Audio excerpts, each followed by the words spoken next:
This is the MSI, give me a second here, esports gaming monitor.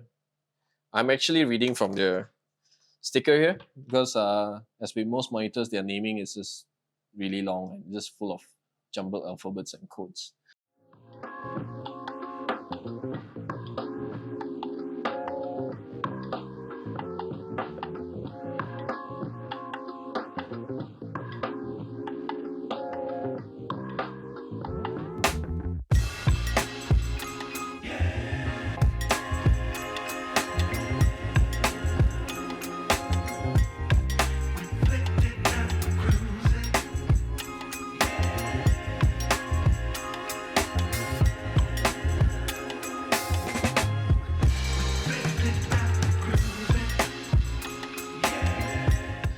This is the MSI G274QPF-QD. It's an esports gaming monitor.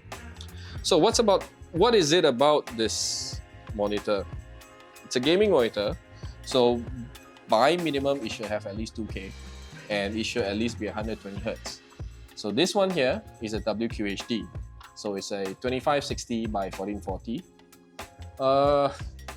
This monitor, as with most monitors, they come with HDMI. Newer age monitors will come with DP. This has DP as well. It has two HDMI, one DP, powered by a DC cable here, very thin one. It has a audio jack, and it actually comes with a USB-C port. So this USB-C actually provides 15-watt charging. So you can charge your devices from here. Pretty good, right? So that aside, what else is good about this monitor? This is a rapid IPS. So it actually does have a faster response rate of 1 ms GTG.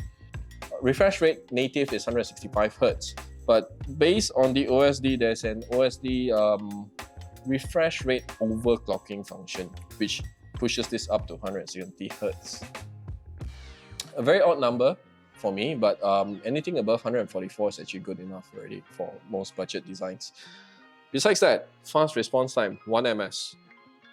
But that's not the selling feature of this. So as you know, with most IPS monitors, when it comes to HDR, they do not have a good enough black level.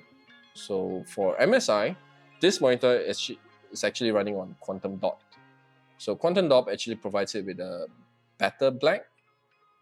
I know for you guys with sharper eyes, you say, oh, okay, it's the black is deeper, it's blacker, it's darker. For uncles like me, I cannot see lah. So don't compare. Okay, so all those features aside, what I like about this monitor, first of all, there's no unnecessary RGB. No RGB meaning it's cheaper. You don't need to pay for the additional cost. Right? It entirely focuses on the functions, and which have been shown earlier, it's a full-fledged gaming monitor. There's nothing unnecessary on it. Of course, there's a limitation of 2K and whatnot, but seriously, how many of us can actually go for 4K?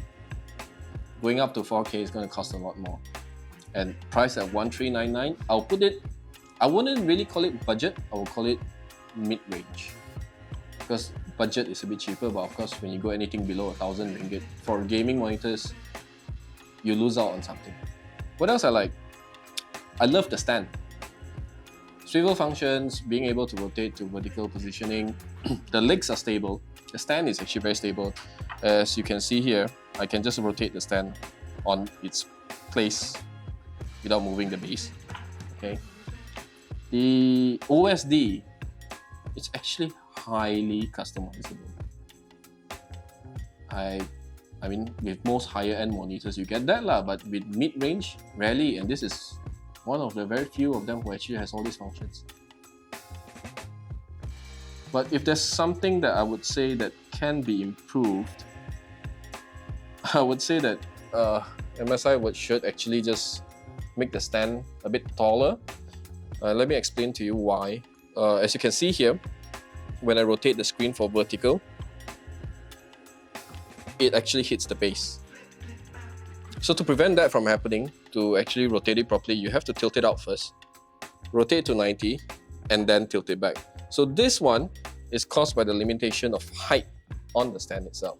So if the stand's a bit taller, a bit higher, then you can just rotate without adjusting the tilt and swivel.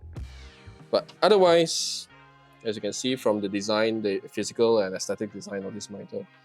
Very thin bezel, no unnecessary features. Matte coating, and I would say it's slightly anti-glare. Yeah, for 1399, I think it's worth it. Let me know what you think.